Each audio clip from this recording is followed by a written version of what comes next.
Support comes from the Missouri Forest Products Association, providing more than 41,000 jobs in the production of wood pallets, railroad ties, white oak barrels, hardwood floors, and more. Details at choosewood.com. From St. Louis Public Radio. This is St. Louis on the Air. Yeah, House Minority Leader Crystal Quaid criticized it in kind of the same way that those two listeners did, that the problem really is that businesses aren't offering competitive wages as opposed to people being lazy.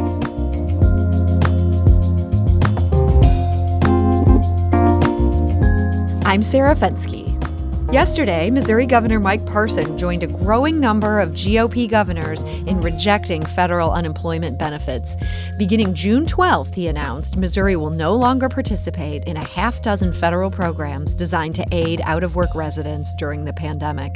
That means an end to the $300 per week supplemental benefits given to unemployed workers and more.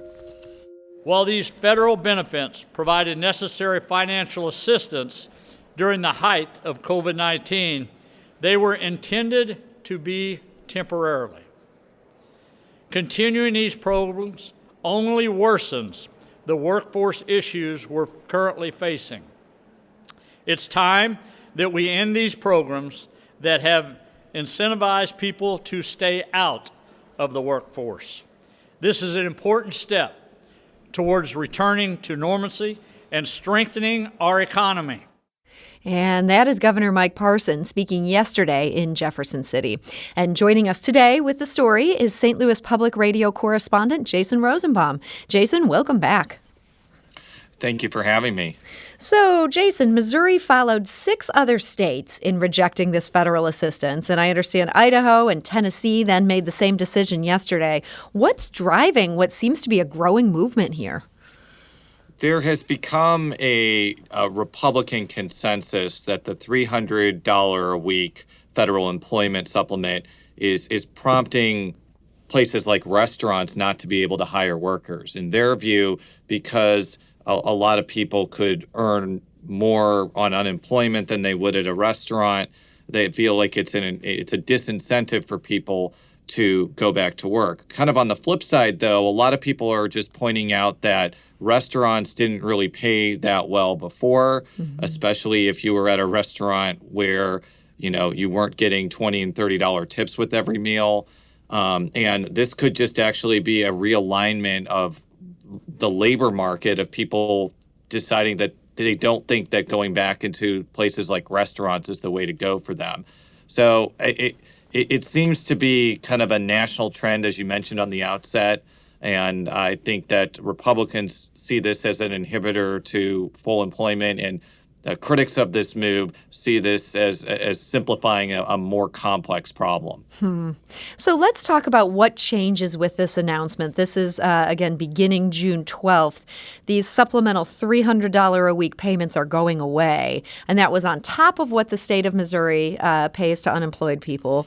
What else is affected by this announcement? I would say that's the main thing that's affected. I was on unemployment probably about 6, 7, 8 years ago, and I remember getting around $300 a week every time that I filled out the right forms and made sure that I was searching for jobs. If I'm not mistaken, that's probably one of the other things that's going to be changing too. I know for a lot of the pandemic, you didn't necessarily have to show that you were searching for jobs. I had seen something from President Biden that was going away pretty soon, maybe on a federal level and a state level.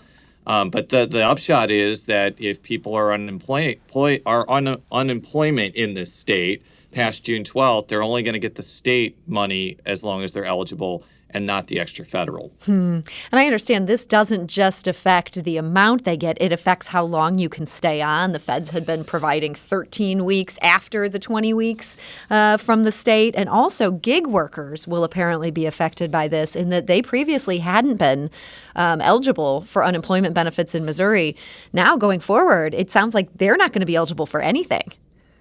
I believe that that's correct based off what I read about the American Rescue Plan unemployment parameters. I definitely know that putting gig workers, like people that drive Ubers or Lyfts or deliver food or shop for groceries, like that was a big deal that was in there, because that type of work was often left behind in unemployment, simply because I would imagine that a lot of those gig workers are independent contractors and not full-time employees to whatever they're working for.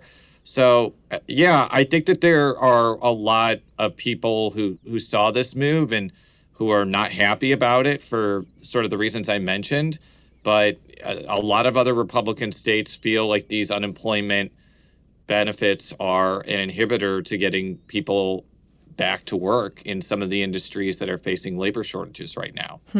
We heard from a number of our St. Louis on the Air listeners, both on our Facebook group. You can join the conversation there by searching for St. Louis on the Air. You can also find us on Twitter at STL on Air. There were some people who were in favor of this. David writes on our St. Louis on the Air Facebook page, "This is the only decision of Parson's that I support since the pandemic began. Everywhere I go, businesses are hiring, including union manufacturing jobs in St. Louis, restaurants, small businesses, etc. I think jobs in a variety of industries are available if you want to work. My wife isn't looking, but is contacted weekly on LinkedIn about jobs." Jason, Missouri's unemployment rate is 4.2%. Does that mean that this is not that hard to find a job at this point? I think it just depends on where you are. There's a lot of industries. I keep mentioning restaurants over and over again, but and I'm only going to use an anecdotal situation here, but when I went to Salt and Smoke to pick up a Mother's Day feast for my lovely wife, Lauren, the restaurant was completely packed inside, and they were also just cranking out carry-out orders on that day. Now, obviously, it's Mother's Day, and, the pandemic is receding, and people are vaccinated, and people are going back to restaurants more frequently, but that just kind of showcases the demand for some of the services that saw their fortunes collapse during the pandemic are coming back online when there's more consumer demand. So I think that there is probably some substance to the idea that some of these businesses are having a hard time finding workers. But it goes back to what I was saying before. It could be that just the workers that worked in these industries before the pandemic have reevaluated their professional pathways and are like, I don't really want to work in a restaurant anymore. And they may still not feel safe working in a restaurant because the COVID-19 pandemic, although it is receding, thankfully, is still not really fully gone at this point. And that you could make that argument for a lot of retail front-facing industries, and you just may not see that demand for people to go back to those industries until we're basically at such a low level that, COVID is just kind of a thing of the past, which hopefully will be sooner rather than later. I should say we did feature a chef on this show just the other day, now a former chef. He's decided that the restaurant industry just doesn't make sense for him. This was a wake-up call. He sees this moment as a reckoning for this industry. This might not solve things like that. We also heard from a number of listeners who are very much opposed to this.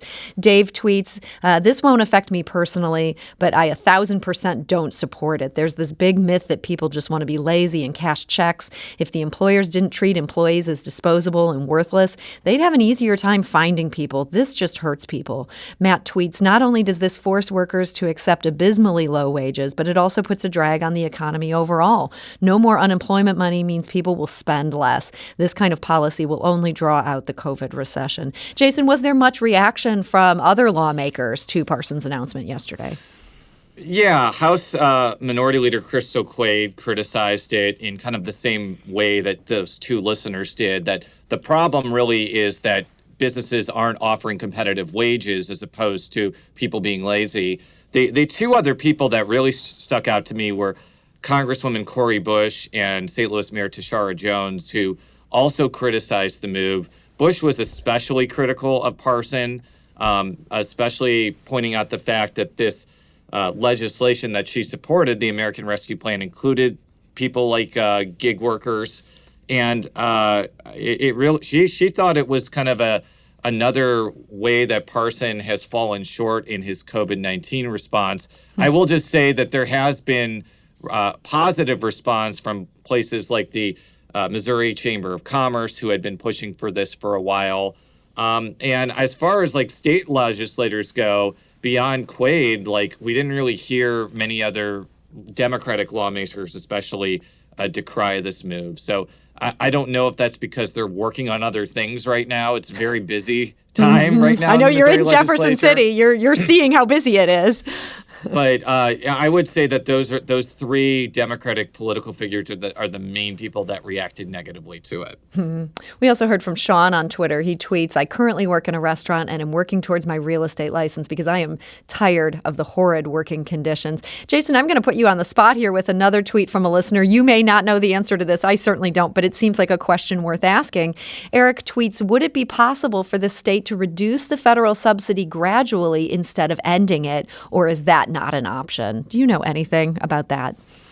I don't know if that is an option, but it's kind of a moot point because Parson has announced that he is ending the programs on June 12th. And I don't really think from hearing him yesterday, he would take the gradual approach.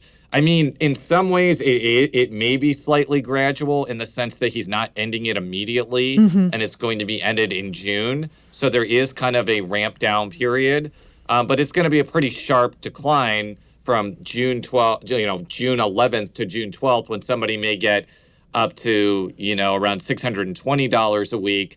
And then it goes down to $320 a week. And that's only if you make like you had made the maximum income to get the maximum amount of unemployment. Like if you were laid off from a job that paid a certain threshold, you may be getting less than $320 a month. It really kind of depends on things. So I guess it's possible, but it's not happening. So it's not really a scenario that is, I guess, worth speculating on.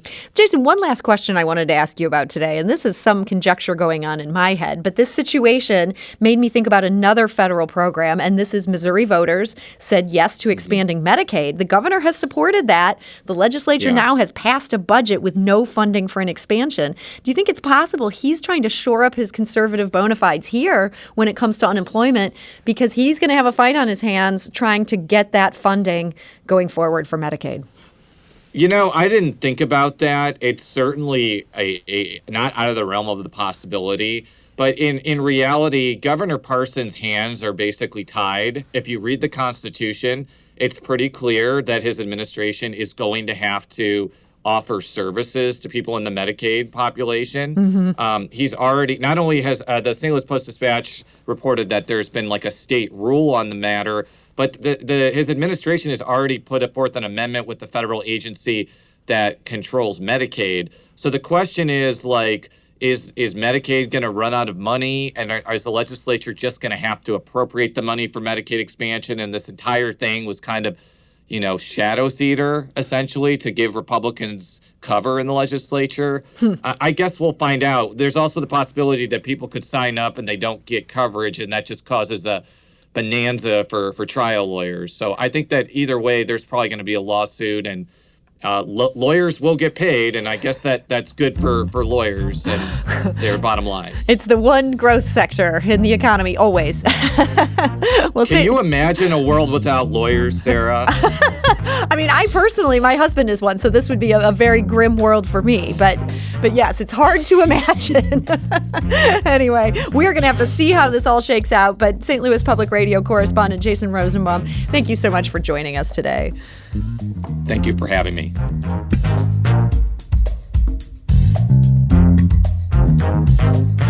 St. Louis on the Air is a production of St. Louis Public Radio. Understanding starts here.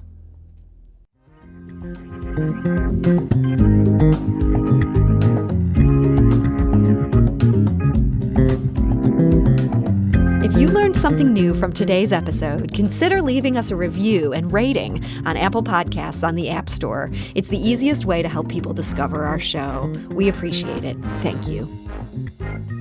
St. Louis Public Radio is a member-supported service of the University of Missouri, St. Louis.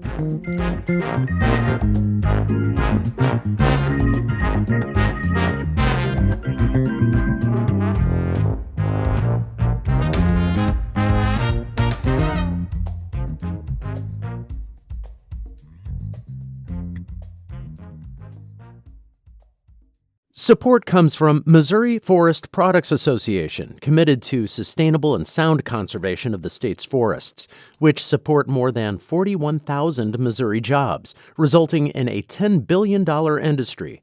ChooseWood.com.